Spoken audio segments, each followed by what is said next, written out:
Welcome to Carolina Sculpture Studio. My name is Clint Button, and I'm a granite sculptor. Welcome to video number 6 of the Virtual Stone Carving Apprenticeship. Okay, we got the models wrapped up. The incidental work that was working when we started this whole process, I got them hung up on the wall with the other models. I moved a couple so the floor could be all in one place. And I've got a number of models up on the wall from various jobs I've cut over the years. It's just nice to have them. It makes it a great place to work. But today, I'm going to start the video. We're going to start getting into equipment and tools and stuff like that. I thought we'd start right at the beginning with bankers and stands that you're typically going to use for your stonework. Now I understand that you can make a model and stand or whatever with 3 legs and it'll never rock, it'll always find a true balance. And that's great, but doing the triangular stands I don't find if you put shelves on it, it's not very economical in terms of materials. Nothing easily fits it and it uses up a lot of material. So I've always gone towards 4-legged stands, and you know, if you make them pretty close, if you have to shim them a little bit to get them to set, depending on what you're doing. I've got a clay floor in the studio, so it's not like I got a perfectly flat floor to start with anyway. So 3 legs really don't make any difference to me. But I'm going to try to give you some insight as to what I build, what I use, why I did it the way I did, and then you can adapt that to your workspace. I've produced multiples. I've got 2 of these taller actual carving stands that have legs that are 4x4s. I've got 2 of these shorter carving stands that are larger. I just happened to get some rough cut lumber that was large, and so I made a couple of short ones. This one has a Lazy Susan on it that is actually a pair of Lazy Susans nested. So supposedly I've had several hundred pounds on it doing round projects. I don't use it that much. The real workhorses are these heavy sawhorses in the front.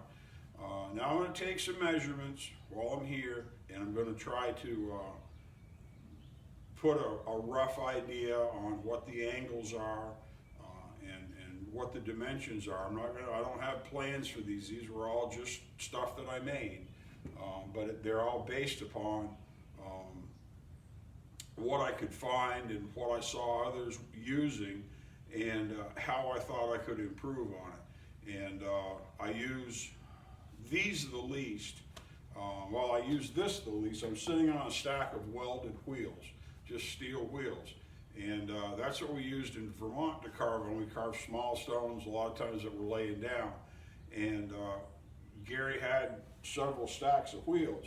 And you just, especially if you get like 14 and 15 inch, you can alternate big, small, and they nest really well, and just have them welded together if you can't weld them together. And they work really well. I like working with wood better on wood stands, and because it gives me somewhere to set my tools. I can have a little bit of I can screw something to it, put another board under this when I'm setting up to have a bigger table, and for my chisels, and it just, for me, it works better. But these steel stands, if you got a small space and you're right next to your workbench, these old wheels work fantastic. So let's try to start looking at these stands, these different things individually, and you'll see some things are very similar, and some things are a little unique. So let's look at each one of them separately. These are my bankers, my real sawhorses that I use all the time for everything. I went through, and we had some like this at the studio in Vermont, and there were a number of them in Elberton, down at different sheds that I went to and looked at down in Georgia. And an awful lot of them start out as a simple sawhorse that needs a little help and needs a little help and needs a little bit more reinforcement. And so before I just made a simple one, I tried to look at a number of different designs that people had used over the years and decided to put together what I thought would be a more structurally sound and more stable sawhorse. And I literally built these almost 20 years ago, and I've not had to touch them since. They're just awesome. Something you'll end up using a lot in your studio if you do much more than just sculptural work is something for a bevel gauge. Now, this one's made out of an old square. I'll show you, we're going to make some other tools out of old squares. Carpenter squares are pretty necessary in terms of your toolkit. And as they get worn and corners get rounded, they get discarded, and you can still take them and make a lot of great tools. So I checked this. The angle on these legs is about 15 degrees. It really isn't critical, but you want it to be relatively steep so that it supports well. What I did was to take, I believe it was just a long 2x12. This is pressure treated, and it's old pressure treated, so it's not like the new stuff that the bugs will eat. I took a full length, probably a 16-foot pressure treated, and I stacked the legs, and I stacked them offset. And this provides a real benefit because the inner two legs are completely underneath your top. They're structurally really strong. They hold a lot of weight. And then the other two are cut on an angle so that they face up tight. And then they're just attached with long screws. By offsetting these interior legs just a little bit, you can put a brace that's flush inside these legs so that it's straight down. And by offsetting them that way, you can also put a brace between the legs so they don't rack or rock back and forth. The only thing I do differently with these, if I was to build them today, is I'd buy it a little bit longer. I'd probably put a dovetail on it just because I think it would help, and I like doing dovetails. But this gives you an idea on how they're constructed. It's very simple, and these things, to put 3-4 tons or more on them, I wouldn't. I've had that much weight on them, and I wouldn't hesitate to put more. They're really strong because you've got 4 2x12s in compression to support your load. So those are really great pieces of equipment, and they weren't that expensive to produce, and these are 19 years old. These are going on 20 years old. First stone I cut was cut on these, and so those are really great. This is a modeling stand. Now I actually made a few of these all out of scrap lumber, just what I could salvage and scrape up. The legs are ripped 2x4s, and the design on this, I took it from a wooden carving stand. The reason for that is that with this large bottom shelf, it's designed for ballast or a weight. Now you have to have some room here so that your feet will fit. If you make it flat to the floor, that's not good. But as a wood carving stand, there would have been a large captured stone in here, was the traditional way to do it, so that the stone can't fall out, but it makes it very heavy and very stable, and you build your wood carving shop around it. I have this shelf for tools, which I use to a certain extent. I usually have a bucket of clay here, which is really nice because I can use my clay out of the bucket. I did put turntables. I collected them up, got some Lazy Susans, put turntables on each one of them. The tops are all marked, corner to corner and middle to middle, so I got an idea, and the top is marked the same way as well. When you build these, you have to put the top on, the Lazy Susan on, in a certain way. And so if you look here, I've got a hole drilled. And so I can turn that and line it up and take my top off. So if I want it to not turn. Now, when you build these, and you may be concerned that it's difficult to make these square level so they stand fairly well and get all your angles cut just right. I wanted to show you. Fix the bottoms so the feet all land in the same place. And then don't worry about the tops. The tops don't have to be perfect. You can do the tops by straightening this course, these stretchers across here to brace it, and just let the wonky ends land where they may, and it simplifies the process. If you're not confident cutting compound angles, this is a really good project to do because you'll learn how to get it right. Everything's built with screws, nothing's complicated, and so it's just, these are all pressure treated, and having more than one frees you up to work on multiple projects at a time. And if you've got more than one thing going on, you can carve on this. It isn't real stable compared to the heavier stands, but they're really good. I'm going to try to make up a sheet with just some general measurements and angles, and then you can adapt that to what you do. I've got a heavier carving stand I've actually got a pair of them. There's one back there too.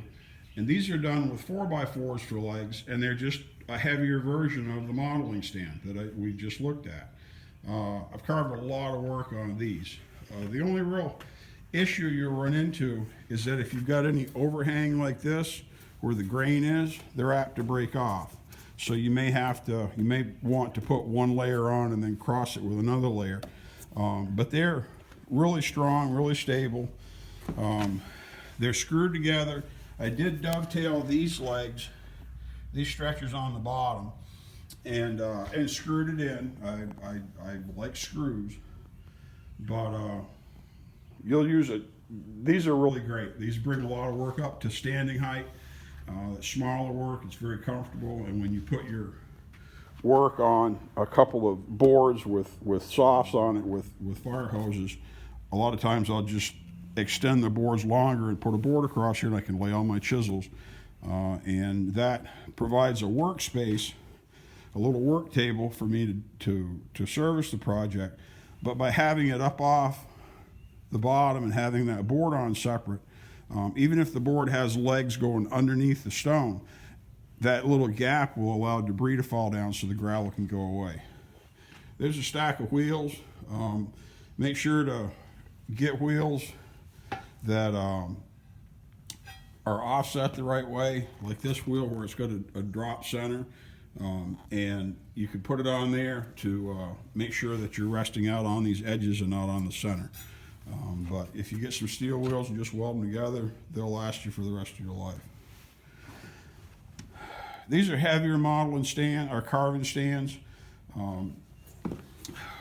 Once again, they're patterned. They're a little more steep. They're angled. They're not quite as steep. They're angled in a little more. These are closer, I think, to the sawhorses. I did do some dovetail work on the surround stretchers on the bottom, and then bolted them together. And but these were just rough cut lumber that I came across, and you can see this board broke off on the top the same way that the modeling stand did. On this one, I have a turntable, and this turntable is built with a pair of I marked the center hole, so it's very easy to put something in the center. If you turn, we had to do a couple of round projects, and this helped. I attached this one to the top just with screws on the corners. So it's very easy. It's 4 screws, and I can lift that off, and then I've got 2 that are the same height. So this gives me a chance, if I had a very large project that I was concerned about weight or support, that I could easily have these two, and probably even they're the same height, if I'm not mistaken, or very close to the same height as these big sawhorses.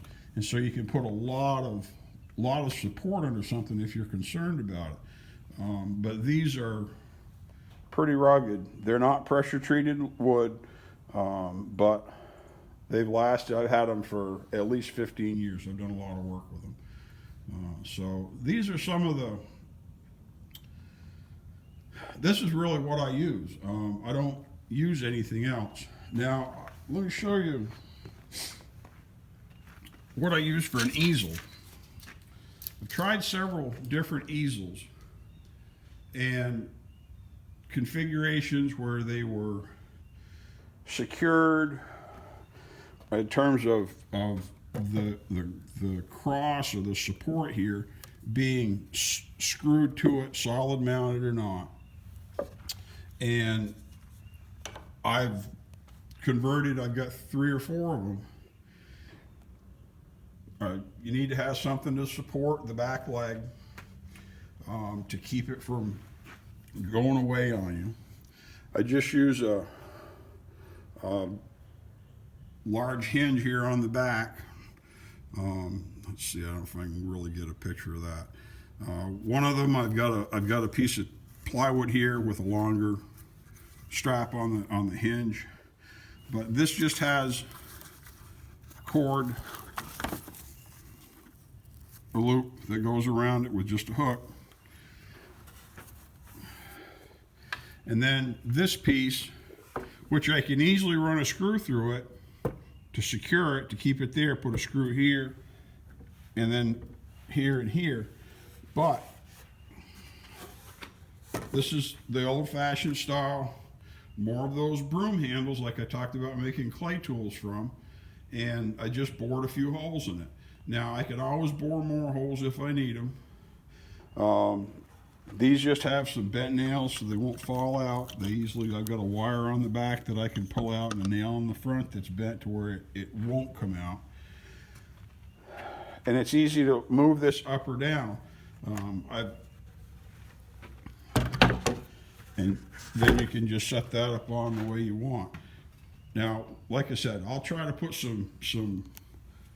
a chart together or something with some of these dimensions, and mainly just the angles.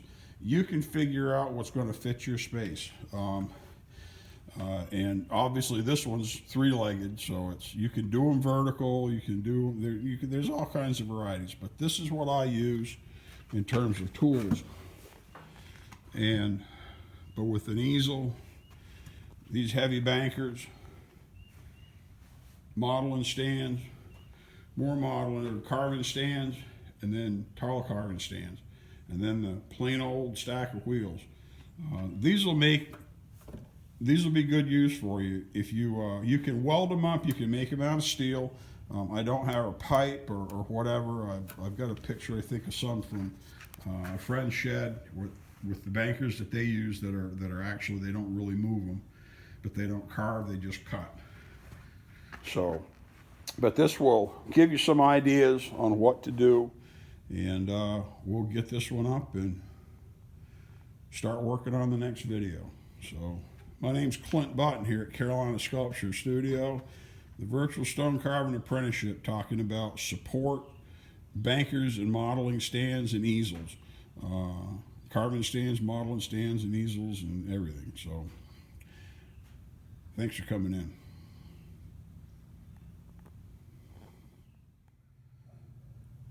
For these dimensions that I'm going to post for each one of these, it's important to remember that these legs are angled. All these things are angled. And so when I say this is 12 inches, I took my measurements tried to take them on the long side of all these dimensions. They're all going to be angled a little bit. So you've got a board that's cut more like a trapezoid than straight ends. Okay, so you should be able to figure it out. This isn't rocket science, but plan on that. If you have to, make your pieces, The only thing that really matters, if they're too long, they'll drop down, or else you spread out your legs more. But if you figure out your angles, these are all, I think these are all 10 degrees, everything, even the regular bankers. And then the easel is 15 degrees. And so that means that, you know, this is only 10 degrees, so this is one difference. Like this is 12 inches across here, it's 11 inches across here. And so I tried to denote what lumber I use, because I just use scraps. So with these, you'll have to waste away some wood here, whether you do that with you know, by hand completely or with a power saw.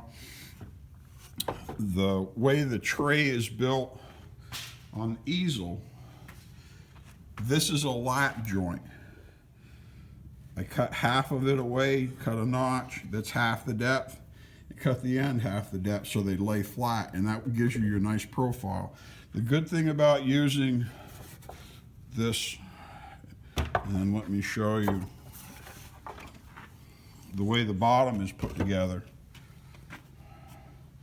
If you don't understand that glue is stronger than everything else, start using it and you will. Glue this joint. Stuff like this, you'll change, so I wouldn't glue those. You may add on to that. But this large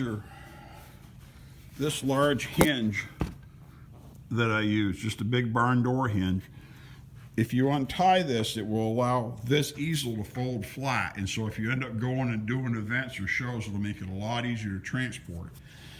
That's one of the reasons I like this so much, is that they pack a lot better, because when they're all fixed, they're tremendous space hogs and they break really easy. So, all these stands are 10 degrees. That's the major angle. And the angle on these legs is approximately 15 degrees.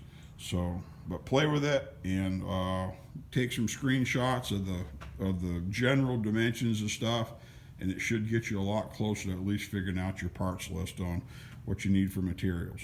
So, and if you get old pressure treated lumber, old posts and that aren't rotten, go for it, because they'll be a lot better than the new stuff. And one last thing to mention before I go.